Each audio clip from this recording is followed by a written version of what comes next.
Bonsoir à tous.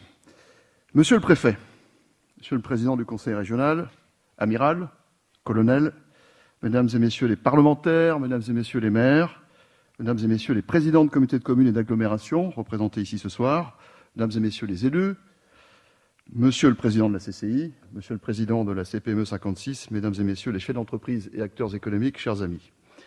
Lorient est une terre d'entreprise et d'entrepreneurs. Je suis, à ce titre, très heureux de vous accueillir pour la deuxième année consécutive à Lorient pour votre soirée annuelle. En même temps, on n'a pas eu tellement de choix parce qu'on ne refuse rien à Claude Dozul, évidemment, quand il le demande. Chers amis, nous sommes à un stade de la crise sanitaire qui nous permet d'envisager le proche avenir avec optimisme, ce qui n'était pas forcément le cas il y a un an quand nous nous sommes retrouvés ici même au Palais des Congrès. Les excellents taux de vaccination, notamment dans le Morbihan, poussent à cet optimisme, n'en déplaise aux vaccino-sceptiques et aux anti-vax.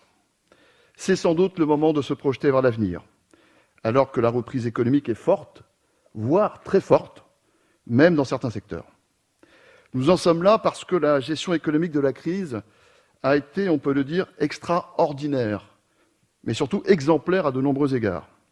Par les aides colossales engagées par l'État, monsieur le préfet, par le soutien non moins massif et constant apporté par les collectivités locales.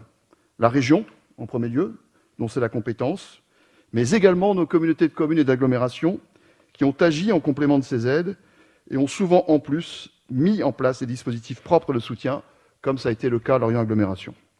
Je laisserai mon vice-président de développement économique, Freddy Folezou, quand il sera arrivé, y revenir plus tard dans le détail, tout comme mon adjoint au commerce à la ville de Lorient, Alain Lebrusque. Le soutien a été massif sur tous nos territoires. Il a été à la hauteur de l'enjeu, inédit, des risques systémiques pour nos entreprises. Dans l'ensemble, nos entreprises ont joué le jeu. Elles ont tenu le coup. Et à l'heure d'un premier bilan, on peut dire que le krach économique, qui était dans toutes les têtes l'an passé, cher Pierre, avec son lot de faillites et de pertes d'emplois, ce krach économique a été évité. Nos territoires, ici dans le Morbihan singulièrement, se trouvent même dans la situation de connaître une nouvelle attractivité liée à la perte d'attrait des métropoles. La crise sanitaire n'a pas seulement atteint la santé de nos concitoyens, elle a conduit à un examen de conscience nationale sur les modes de vie et les valeurs d'avant cette crise. Pour beaucoup, le changement de métier, le choix de l'auto-entrepreneuriat, le changement de région, d'habitat, de mode de consommation sont des réalités qu'ils vivent ou souhaitent vivre désormais à Lorient, comme à Auray, à Pontivy ou à Vannes. Pardon pour les communes que je ne cite pas et qui seront d'ailleurs concernées, car Loïc Chenet-Gérard le sait bien, la Bretagne devrait accueillir d'ici 2030 400 000 habitants supplémentaires. Cela veut dire proportionnellement pour le Morbihan près de 100 000 habitants en plus. C'est en quelque sorte la divine surprise de la crise sanitaire, un effet d'aubaine qui n'est pas sans poser des défis majeurs pour toutes ces prochaines années. J'en citerai 5, sans prétendre être exhaustif, rassurez-vous, ce sera relativement court. Le premier défi est celui de l'attractivité réussie, au profit d'abord de nos populations.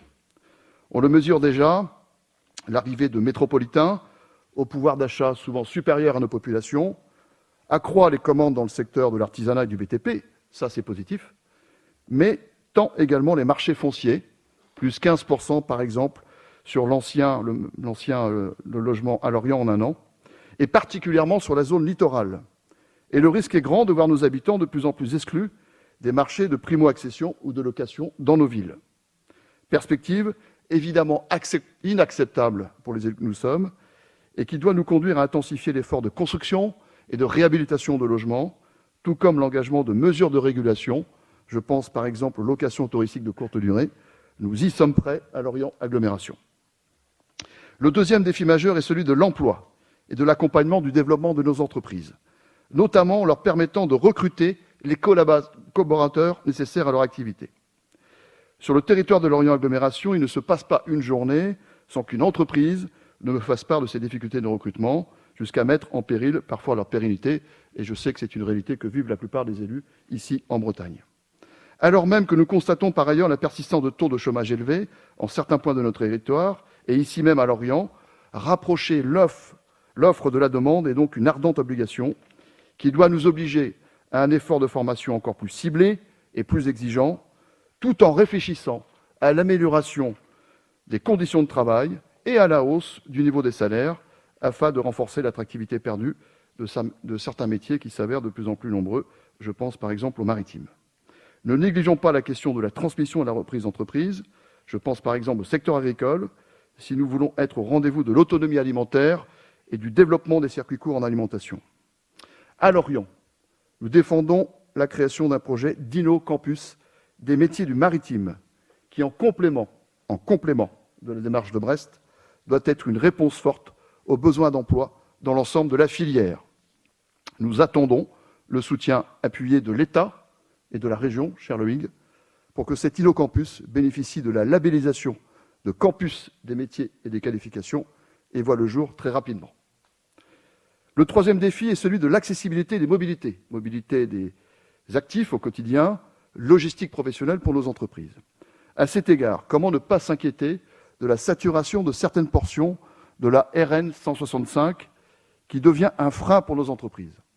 Et j'appelle à ce qu'avec l'État et le département, nous nous mettions urgemment autour de la table pour identifier les solutions de court et de moyen terme pour y faire face.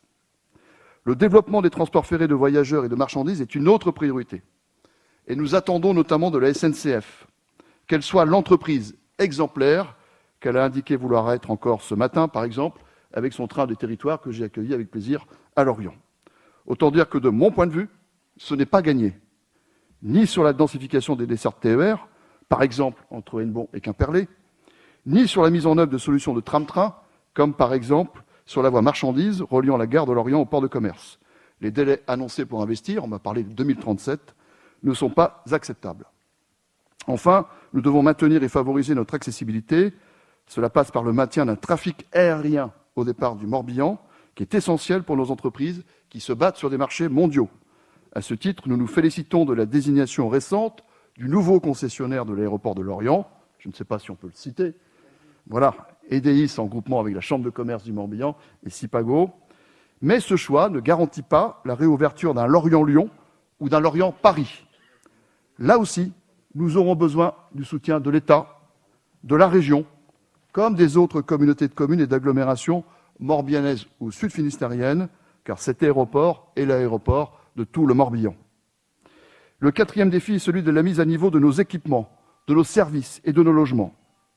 À l'heure du plan de relance, auquel il n'est pas toujours très simple d'émarger, et de la multiplication des contrats de plan État-région, CRTE, Action Cœur de Ville, NPNRU, Petite Ville de demain, les financements semblent au rendez-vous pour porter les projets des collectivités et établissements publics. Mais la crise sanitaire a, il faut l'admettre, ralenti les réponses aux appels à projets des plans de relance, comme elle a ralenti les réponses de nos administrations pour les mettre en œuvre.